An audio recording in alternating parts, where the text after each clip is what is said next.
Bismillahirrahmanirrahim. Starting with the name of Allah, who is Rahman and Rahim. Welcome all of you to the Therapeutic Diet Plan Level 2. I am your course instructor Marina Khan. आज का जो हमारा topic है वो है naso gastric NG feeding and its formulas. इस NG feeding को समझने के लिए ज़रूरी है कि हम पहले एंट्रल न्यूट्रिशन और ट्यूब फीडिंग को समझ लें। Enteral nutrition involves supplying nutrient directly into the stomach or intestine. The word enteral comes from the word entrails, which means intestine. Enteral nutrition is often offered to referred. Enteral nutrition is often referred to as tube feeding. Enteral nutrition जो कि है इसको हम commonly tube feeding भी कहते हैं और इंट्रल nutrition जो कि है उसके ज़रिए हम प्रोवाइड करते हैं, सप्लाई करते हैं लिक्विड फार्मूला को directly into the GI tract. मतलब ट्यूब फीडिंग हम इसको इसलिए कहते हैं कि इसमें हम ट्यूब को यूज़ करते हैं सप्लाई करने के लिए लिक्विड फार्मूला को directly into the GI tract. The liquid formula जो कि है उसमें मौजूद होता है calories, protein, fats, vitamins, minerals and other nutrient जो कि हमारी एक प्रॉपर हेल्थ और सर्वाइवल के लिए ज़रूरी होती हैं, वो तमाम चीज़ें उसमें मौजूद होती हैं। एंट्रल न्यूट्रिशन इज़ यूज्ड, इसको हम तब यूज़ करते हैं जबकि एक पर्सन है वो can not adequately feed him और herself due to a medical condition. These may include a coma or a stroke that limits a person's ability to chew and swallow. Comma हो या stroke हो या कोई other ऐसी disease हो जिसमें एक बंदा नहीं है एबल, उसकी एबिलिटी ख़त्म हो गई है कि वो फूड को चीव या सॉलो कर सके, तब हम उसको इंट्रल न्यूट्रिशन के ज़रिए फीडिंग देते हैं ताकि उसकी जो रिक्वायरमेंट है डेली वो कंप्लीट हो सके। ठीक है, तो सब मेथड्स फॉर सप्लाइंग इंट्रल न्यूट्रिशन को सप्लाई करने के लिए इस न्यूट्रिशन एक बंदी की न्यूट्रिशनल रिक्वायरमेंट को फुलफ़िल करने के लिए डिफरेंट मेथड्स यूज़ होती हैं, जिसमें है एक नेजोगैस्ट्रिक एनजी ट्यूब जिसको हम आज डिस्कस करेंगे, जिसमें हम एक tube inserted down into the nose until it reach the stomach, जिसमें नोज़ में एक ट्यूब को इंसर्ट कर दिया जाता है जो कि नोज़ के ज़रिए, नाक के ज़रिए स्टमक तक पहुंचती है। दूसरा है नेजोड्यूडिनल, जिसमें ट्यूब को इंसर्ट किया जाता है जो कि नाक से पहुंचती है कहाँ तक, ड्यूडिनम जो कि है first part of the small intestine है। थर्ड वन है नेजोजिजिनल ट्यूब में क्या होता है कि ट्यूब को इंसर्ट किया जाता है ताकि वो पहुंचे नोज से जिजिनम तक। जिजिनम क्या होता है, the second part of the small intestine. और फिर है हमारे पास परक्यूटेनियस एंडोस्कोपिक गैस्ट्रोस्टोमी, इसमें क्या होता है, a tube surgically inserted through the abdominal wall and into the stomach। ये पहले जो तीन है ना, इनमें सर्जरी की ज़रूरत नहीं होती, इन तीनों में सर्जरी की ज़रूरत नहीं है, तो इस वजह से ये ज़्यादा प्रेफर किए जाते हैं कि नोज़ के ज़रिए ही पेशेंट की कंडीशन को देखकर एक मेथड चूज़ कर लिया जाता है और उसके ज़रिए उसकी न्यूट्रिशनल रिक्वायरमेंट को फुलफ़िल किया जाता है। ये दूसरा जो है ये लॉन्ग टर्म के लिए ज़्यादातर यूज़ होता है और इसमें सर्जरी की ज़रूरत होती है। सो ये क्या होता है, abdominal wall and into the stomach, कि डायरेक्ट एब्डोमिनल वॉल से आपका एक्सेस हो जाए स्टमक तक और आपको इंट्रल न्यूट्रिशन प्रोवाइड हो सके। सही, आज का जो हमारा टॉपिक है जिसको हम डिस्कस करेंगे नेजोगैस्ट्रिक ट्यूब है, तो इसकी तरफ हम आ जाते हैं। ये देखें, ये हमारे पास एक पिक्चर है जिसमें हमारे पास ये एक पेशेंट है, इसको यहाँ पर ये जो कि है हमारे पास इंट्रल फीडिंग कंटेनर है जिसमें हमारे पास वो फार्मूला है, न्यूट्रिशन है, तमाम न्यूट्रिएंट्स मौजूद हैं। यहाँ पर ये जो है ये हमारे पास इंट्रल फीडिंग पंप है जो कि कंट्रोल कर रहा है कि कितना जाना चाहिए, सही अमाउंट में एक पेशेंट को मिलना चाहिए, कितने टाइम में, ये सब कुछ कंट्रोल कर रहा है। सही, तो यहाँ से यहाँ तक ये नोज़ के ज़रिए जो कि है पेशेंट के स्टमक हो गया यहाँ तक पहुंच रहा है। स्टमक, बाज़ लोगों को हम स्टमक तक, जिसमें नेजोगैस्ट्रिक में ना बाज़ लोगों को हम ड्यूडिनम तक कर देते हैं, बाज़ को jejunum, depend on the patient condition. तो इस तरह उनकी जो न्यूट्रिशनल रिक्वायरमेंट होती है वो क्या हो जाती है, फुलफिल हो जाती है। सही, तो अब हम आ जाते हैं नेजोगैस्ट्रिक फीडिंग की तरफ। Nasogastric feeding is where a narrow feeding tube is placed through your nose down into your stomach. सही, the tube can be used to give you fluids, medications and liquid food complete with nutrients directly into your stomach.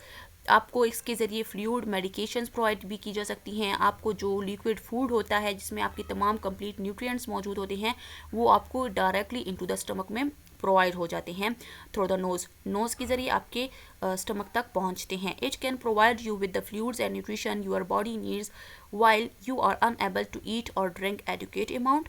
This may be because you have a solving problems or you have a poor appetite among other reasons.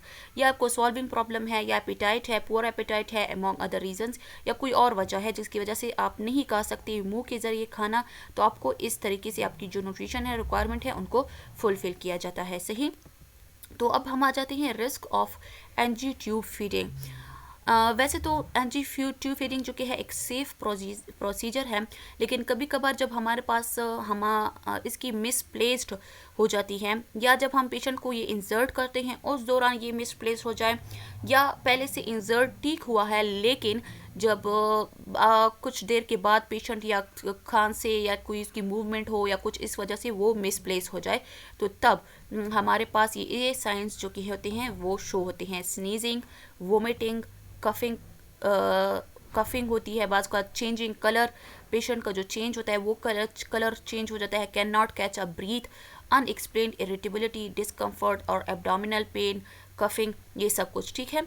तो इसको देखें, ये हमारे पास एक patient है और इसका ये जो एक नोज़ है, यहाँ पे इसका माउथ है यानी मुंह है, तो नाक के ज़रिए जो कि है यहाँ पे ये दो नालियाँ हैं. एक है स्टमक की तरफ जिसको हम एसोफेगस कहते हैं, एक गई है लंग्स की तरफ जिसको हम ट्रेकिया कहते हैं. अगर ये नेज़ोगैस्ट्रिक ट्यूब जो कि है, ये ट्यूब जो कि है मिसप्लेस्ड हो जाए, एसोफेगस की जगह ये ट्रेकिया में आ जाए या यहाँ पर ये मिसप्लेस्ड हो जाए, तो क्या होता है कि अगर आपने इसको चेक किया बग़ैर ही उसमें फीड कर दे दिया, तो क्या होगा, ये तमाम जो साइंस हमने मेंशन किए थे यहाँ पे, तो ये आपको होंगे. और तो इस वजह से ये ज़रूरी है कि आपको ये रिस्क, ये साइन सिम्टम्स शो होने से पहले ही आप प्रिकॉशंस जो मेजरमेंट्स है वो ले लें. ठीक है. तो ये हमारे पास अब आ जाता है how to reduce the risk of the tube feeding misplaced. To reduce the risk of the tube being misplaced when it is inserted, the placement of the tube should always be checked before feeding start. जब भी आप patient को feeding start करवाएं, उससे पहले ज़रूरी है कि आप उसको चेक कर लें कि उसका जो ट्यूब है उसके जो स्टमक में है, स्टमक में ही है या कहीं मिसप्लेस तो नहीं हो गया. तो उसके लिए क्या करेंगे, आप एक इंजेक्शन सिरिंज लेंगे, उसके ज़रिए स्टमक से कुछ फ्लूइड जो कि है वो पुल आउट करेंगे. ठीक है. उस फ्लूइड को आप लेंगे एक पीएच स्ट्रिप, उस फ्लूइड को आपने उस पीएच स्ट्रिप पर डाल देना है उसकी एसिडिटी को टेस्ट करने के लिए. सही. अ पीएच ऑफ लेस देन, अगर उस पीएच स्ट्रिप से का जो पीएच है वो लेस देन 6 हो तो वो इंडिकेट करेगा कि प्रॉपर प्लेसमेंट है, क्योंकि एसिडिक इन्वायरमेंट होता है स्टमक का. लेस देन 6 है तो मतलब कि वो प्लेसमेंट सही प्लेस पर है, ट्यूब जो कि है मिसप्लेस नहीं हुई. लेकिन अगर पीएच आपके पास 6 या हायर आ गया तो ये इंडिकेट करेगा कि इनकरेक्ट प्लेसमेंट है, कि जो ट्यूब है वो कहीं पे इनकरेक्ट मतलब मिसप्लेस हो गई है. सही. तो इसके बाद हमारे पास आ जाता है, एक तो ये मिसप्लेस्ड आपने चेक करना है, दूसरा इन्फेक्शन हो जाता है बाज़ औक़ात, तो इसके लिए पर्सनल केयर करना बहुत ही ज़्यादा ज़रूरी है ताकि इन्फेक्शन को आप प्रिवेंट कर सकें. उसके लिए आपने कुछ स्टेप्स फॉलो करने हैं. एक ये है कि always wash hands before and after handling tube and feeding equipment. दूसरा, check the nose and mouth for redness, dry और क्रैक्ड स्किन और सोरनेस. ठीक है. तीसरा हमारे पास है lubricate the skin around the nose with a suitable moisturising cream help to prevent irritation and dry skin. आपकी जो जहाँ पर नेज़ोगैस्ट्रिक ट्यूब लगी हुई है नोज़ के इर्द गिर्द, वहाँ पर आपने ड्राई स्किन और इरिटेशन को प्रिवेंट करने के लिए मॉइस्चराइजिंग क्रीम का यूज़ करना है. इंश्योर कि जो टेप्स आप यूज़ करें, जो ड्रेसिंग यूज़ कर रही हैं वो क्लीन हो, सिक्योर हो और स्टिक टू द स्किन हो. ठीक है. ये सब कुछ आपने पर्सनल केयर के लिए ये तमाम स्टेप्स जो कि हैं फॉलो करने हैं. अब हम आ जाते हैं एनजी फीड. मेथड तो हमने पढ़ लिया, लेकिन जो मेन असल काम है वो है एनजी फीड, कि इसके ज़रिए जो हम फीड प्रोवाइड करेंगे वो कैसी होनी चाहिए और उसके लिए क्या क्या फीड्स होते हैं, कौन से फार्मूलाज यूज़ होते हैं, इन सब को हम डिस्कस करेंगे. हम जो कि है पेशेंट को एक प्रिस्क्राइब्ड जो कि उसकी रिक्वायरमेंट के मुताबिक कमर्शियली प्रिपेयर लिक्विड फीड जो कि है वो असाइन होता है कि आपने ये, आपकी रिक्वायरमेंट ये है, उसके मुताबिक आपने ये फार्मूला यूज़ करना है, जिसमें तमाम इसेंशियल न्यूट्रिएंट्स जो कि है, जैसे कि जो कि प्रोटीन पेशेंट की डेली बेसिस, डेली नीड के बेसिस पर हो, वो तमाम उसको प्रोवाइड होते हैं। ठीक, तो ये जो कि है डिपेंड करता है मेडिकल कंडीशन पर, पेशेंट की मेडिकल कंडीशन पर, उसकी नीड्स पर, कि उसकी क्या नीड है, उसको कितना, उसको प्रोटीन चाहिए, कितना कार्बोहाइड्रेट, कितनी कैलोरीज, कितना फ्लूइड, ये तमाम जो चीज़ें हैं उसके अकॉर्डिंग ही आप उसको फीड प्रोवाइड करेंगे। सही, patient may be able to still eat and drink while he or she have an NG tube as long as she do not have any swallowing difficulties।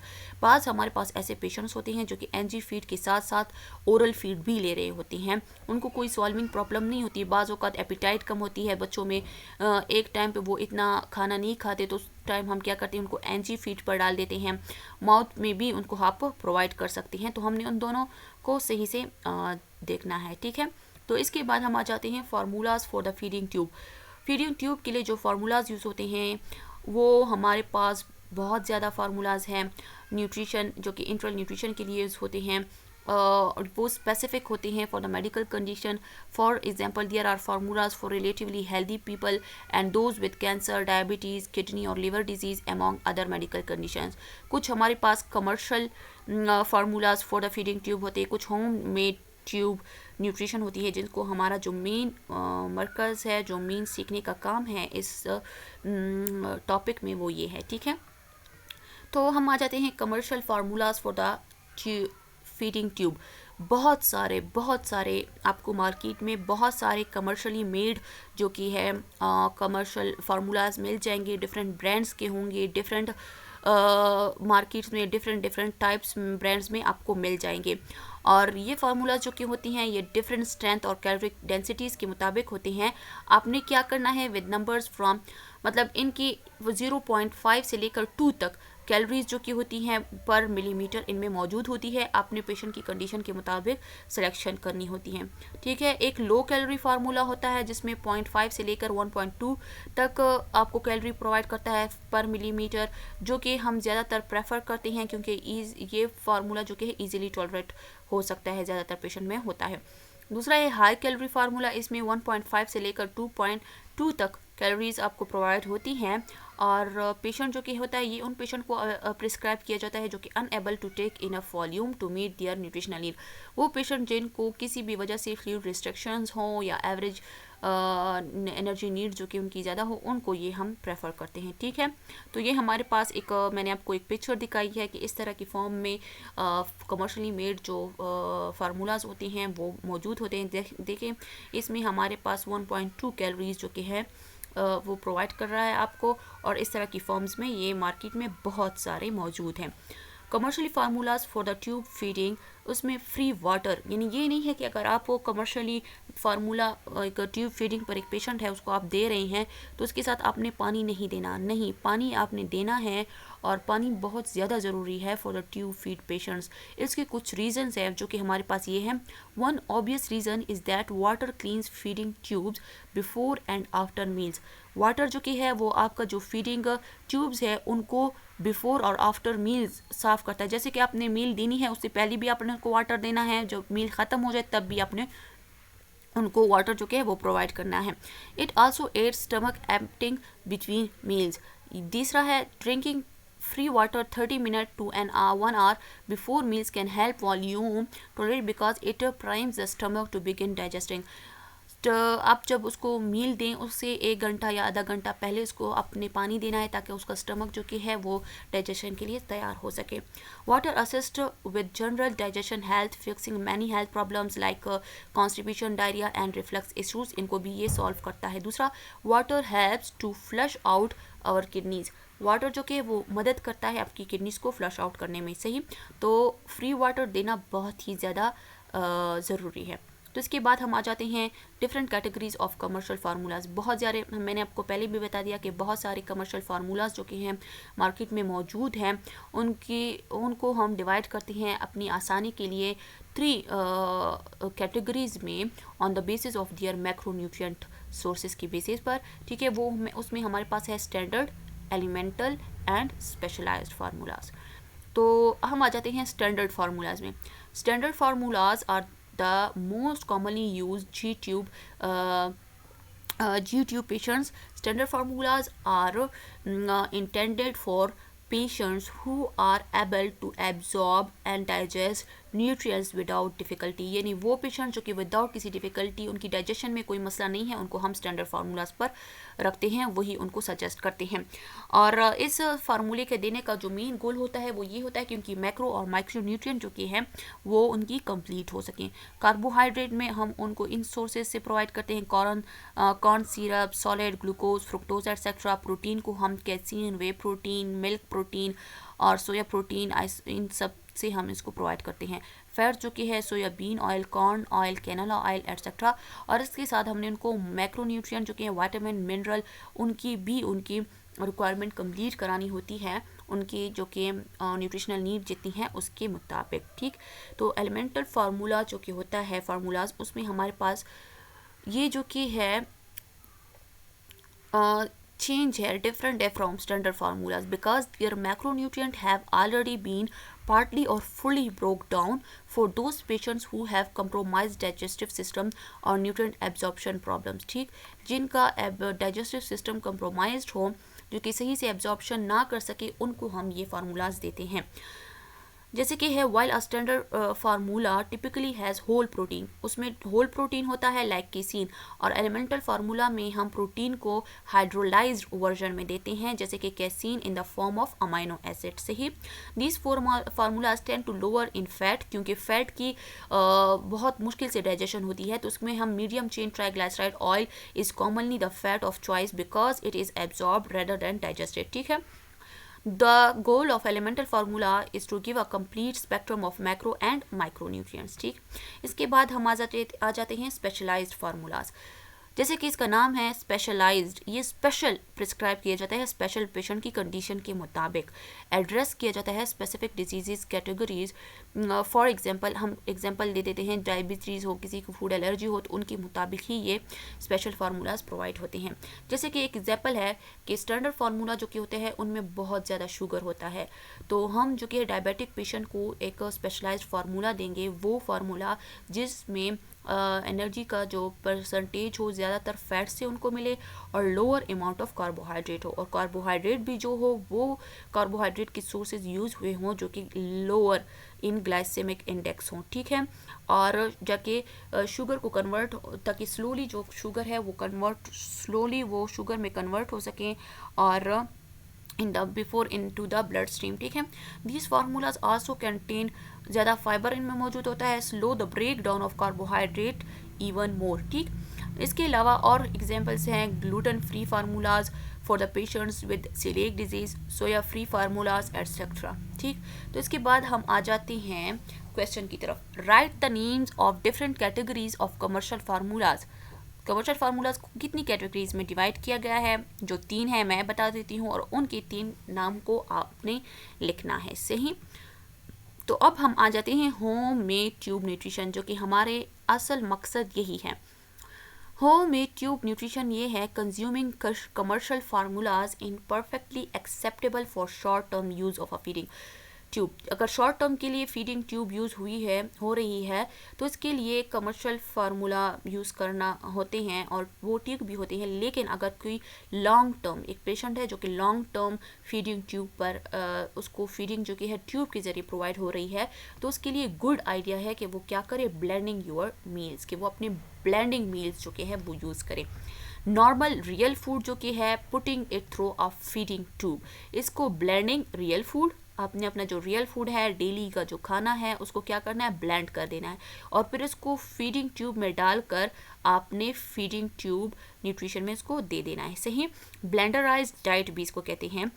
ब्लेंडराइज्ड diet is not a new concept, ये नया कोई concept नहीं है। जब हमारे पास commercial formulas नहीं थे, जिनको बहुत पॉपुलर जो हुए हैं 1970s में, जब नहीं थे, तो इन्हीं के ज़रिए जो कि है वो पेशेंट जो कि सॉल्व नहीं कर सकते थे, जिनको प्रॉब्लम्स थी, उनको यही प्यूरिड बाय फीडिंग ट्यूब डाइट या ब्लेंडराइज्ड डाइट, इसके ज़रिए ही न्यूट्रिशन प्रोवाइड होती थी।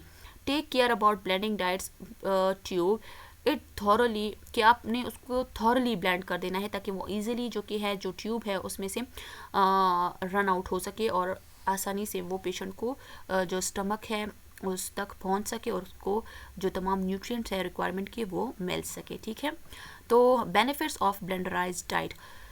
ब्लेंडराइज्ड डाइट जो कि है, there are many benefits of blending your real food. ठीक, one of the biggest is that it allows you to limit your sugar intake because it is related to many health problems such as, क्योंकि ये related होता है sugar, क्योंकि हमने पहले पढ़ लिया कि जैसे कि स्टैंडर्ड जो कि था उसमें ज़्यादा शुगर होता है, तो आप खुद ही अपना फूड ब्लेंडर करके डाल रही हैं, अपने पेशेंट के लिए यूज़ कर रही हैं, अपने लिए यूज़ कर रही हैं, अपने पेशेंट के लिए यूज़ कर रही हैं, तो क्या होता है कि आपको पता होता है कि इसमें ज़्यादा शुगर नहीं, शुगर तो उनमें ऐड ही नहीं होता, वही जो फ्रूट्स और जो डेली जो फूड में जो होता है वही उनको मिलता है, तो उससे ज़्यादा जो वो डिजीज़ जो कि शुगर से रिलेटेड है उनकी प्रॉब्लम्स को या उनके रिस्क को कम कर देता है, जैसे कि ओबेसिटी हो गया, type 2 diabetes, cardiovascular disease, tooth decay and non alcoholic fatty liver disease. ठीक है, इसके बाद हम आ जाते हैं दूसरा बेनिफिट जो कि ब्लेंडराइज डाइट का है, वो ये है कि your meals to meet your needs in case of allergies.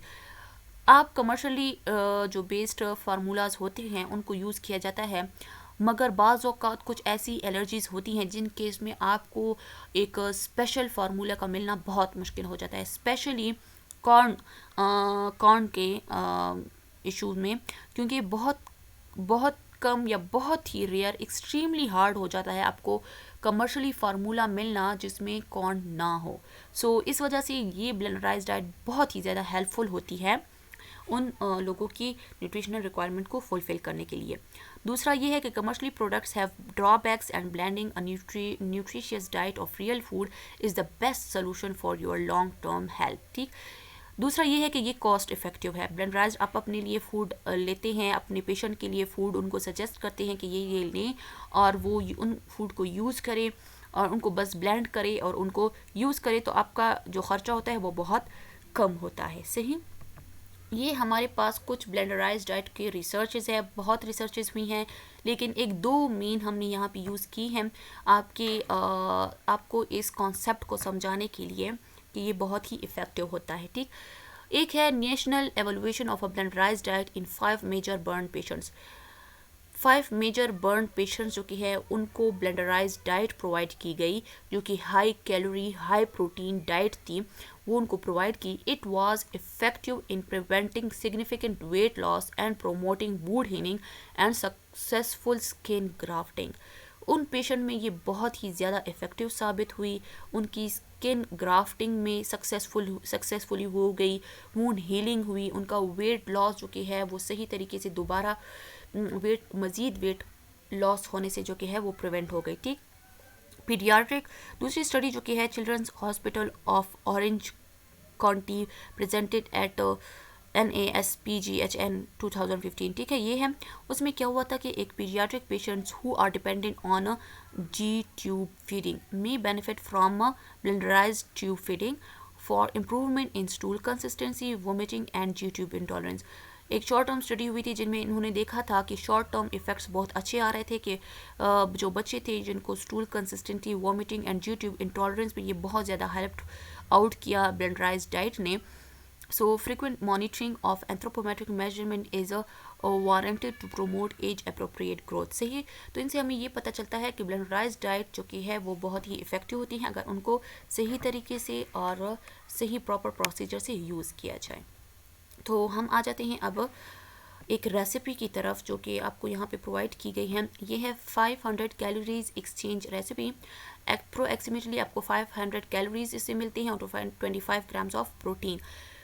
Ingredients ये हैं इसके। स्टार्च ग्रुप से आप ले सकते हैं, फॉर एग्जांपल या तो आपने कुक्ड ओट मील लेना है, क्रीम ऑफ व्हीट लेना है, ब्राउन राइस, स्वीट पोटैटोज, कोई भी चीज़ आपने लेनी है एक, इनमें से हाफ कप। ठीक, इसके बाद kefir, whole milk plain, whole milk yogurt आपने कितना 1/4 कप लेना है। मिल्क से फोर्टिफाइड मिल्क अल्टरनेटिव यानी जैसे कि राइस मिल्क हो गया, आलमंड मिल्क या कोई और फोर्टिफाइड मिल्क हमने लेना है 3/4 कप। यानी देखिए आपने आप पेशेंट की कंडीशन को देना है, अगर वो किसी एलर्जिक है तो आपने वो फूड उसकी डाइट में नहीं इंक्लूड करना। जैसे कि हमने आपको प्रीवियस जो लेक्चर्स दे उनमें बताया था कि किस तरह एक एलर्जी फूड है तो आपने उसको रिमूव करके उसकी जगह और से फूड उसमें ऐड करनी है ताकि जो न्यूट्रिएंट डिफिशिएंसी है वो उनमें ना आए।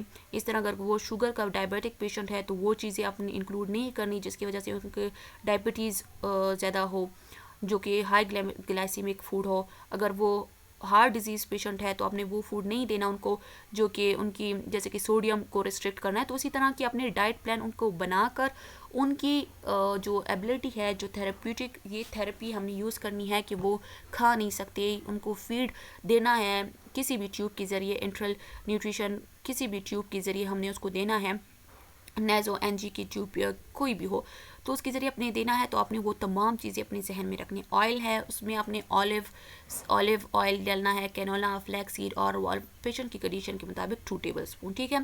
फ्रूट से आपने कैन, फ्रेश और फ्रोज़न कोई भी हो, पेशेंट की कंडीशन के मुताबिक एप्पल हो, बनाना हो, पीचेस हो, ऑरेंजेस हो, जो भी लें आप, हाफ कप आपने यहाँ से लेना है। वेजिटेबल हो गया उसकी एग्जांपल में वो भी यही है कि कैन, फ्रेश और फ्रोज़न में से कोई भी हो, पेशेंट की कंडीशन को देखना है, उसकी जो उसके लिए सूटेबल हो, जो उसके लिए ज़्यादा इफेक्टिव हो, वहीं से आपने चूज़ करना है।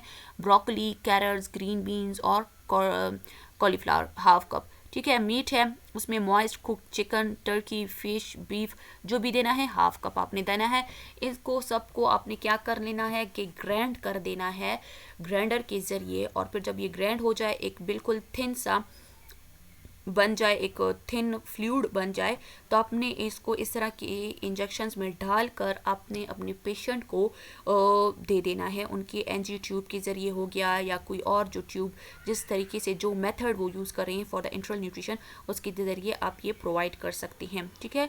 So real food for the real people, सही। इसके बाद ये हमने आपको मील प्लानिंग जब हम करते हैं, जो कि आपका प्रोसीजर हमने आपको प्रीवियस लेक्चर्स में बता दिया था, तो ये फूड है जिनको आप इंटरचेंजेबली उनकी रेसिपीज़ में ऐड कर सकते हैं जो कि ज़्यादा सूटेबल है for the feeding tube patients, ठीक है। इसमें यहाँ पे आपको फूड ग्रुप्स ये जैसे कि ग्रेन है, प्रोटीन सर्विंग्स है, फ्रूट सर्विंग्स है कि कितनी कितनी सर्विंग, 1 कप पर जूस, 1 कप क्यूड मैंगोस, इस तरह आपको ये दिया है ना। हाफ कप कुक्ड गार्बेंजो बीन्स है, ये तमाम चीज़ें हैं उनके रिक्वायरमेंट के मुताबिक। ये है food groups, vegetable servings, dairy alternative servings, fat oil foods वगैरह आपने देने हैं इनको। बटर हो गया, एवोकाडो ऑयल, नट बटर, तो ये तमाम जो कि है इस वजह से दी गई हैं ताकि आपको आसानी हो मील प्लानिंग। किसी भी ऐसा पेशेंट जो कि उसको प्रॉब्लम है माउथ के ज़रिए, मुंह के ज़रिए खाने में, उसको एनजी पे है या कोई और मेथड है इंट्रल न्यूट्रिशन का, उसके ज़रिए आप उसकी डाइट प्लानिंग कर रहे हैं, तो उनके लिए ये फूड जो कि ज़्यादा सूटेबल होती हैं। उनकी रेसिपीज़ में आप अल्टरनेट करके इन चीज़ों को डाल सकते हैं, इनको ऐड कर सकते हैं according to the patient condition, उसकी डिजीज़, उसकी हेल्थ के मुताबिक और उसके रिक्वायरमेंट के मुताबिक, ठीक है। वैसे तो इंट्रल न्यूट्रिशन जो कि है हमारे पास इंट्रल हो गया, पेरेंटल न्यूट्रिशन, इस की जो कैलकुलेशन जो कि स्टैंडर्ड फार्मूला यानी कमर्शली बेस्ड फार्मूला जब हम उनको देते हैं तो उसके लिए एक अलग मेथड होता है उनकी कैलोरीज को फाइंड आउट करना, उनकी फ्लूइड्स को फाइंड आउट करना, फिर उसका कि कितने रेट पे वो जाएगी पर आवर, कितना उनको प्रोवाइड होगा, ये सब कुछ वो एक अलग न्यूट्रिशन का जो एक अलग पार्ट है। और ये जो हमने इस थेरेप्यूटिक डाइट प्लान में हमने कोशिश की है कि आपको समझाए, उसके अकॉर्डिंग हमने आपको ज़्यादा जो ज़ोर दिया है ब्लेंडराइज डाइट हो गया उस पर, ताकि क्योंकि इनकी जो रेसिपीज़ है उनको बनाना है, मील प्लानिंग करना, आपको प्रीवियस लेक्चर्स में हमने सब कुछ बता दिया था, ठीक है। तो वो एक अलग पोर्शन है, उसको सीखने भी बहुत ज़्यादा इंपॉर्टेंट है कि किस तरह आप एक पेशेंट की इंट्रल और पेरेंटल न्यूट्रिशन के लिए फार्मूलाज चूज़ करते हैं, कितना देना है उनकी रिक्वायरमेंट के मुताबिक, वो सब कुछ, ठीक है।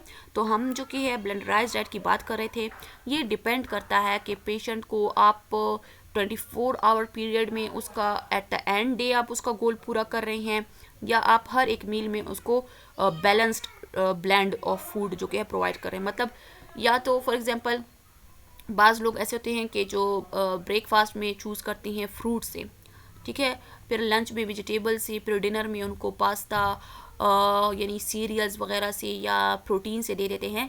बाज़ अलग अलग करके देते हैं, बाज़ केसेस में ये होता है कि आप मिक्स करके बैलेंस्ड, यानी फ्रूट भी डाल दिया, वेजिटेबल भी डाल दिया, जैसे कि हमने रेसिपी में आपको बता दिया ना, या स्टार्चेस, सब कुछ तमाम जो ग्रुप्स है उनमें से आपने कुछ कुछ उसमें ऐड करके उस पेशेंट की रिक्वायरमेंट के मुताबिक ऐड करके उनको दे देना है। लेकिन यही बात याद रखनी है कि उनकी वाटर रिक्वायरमेंट का बहुत ज़्यादा ख्याल रखना है।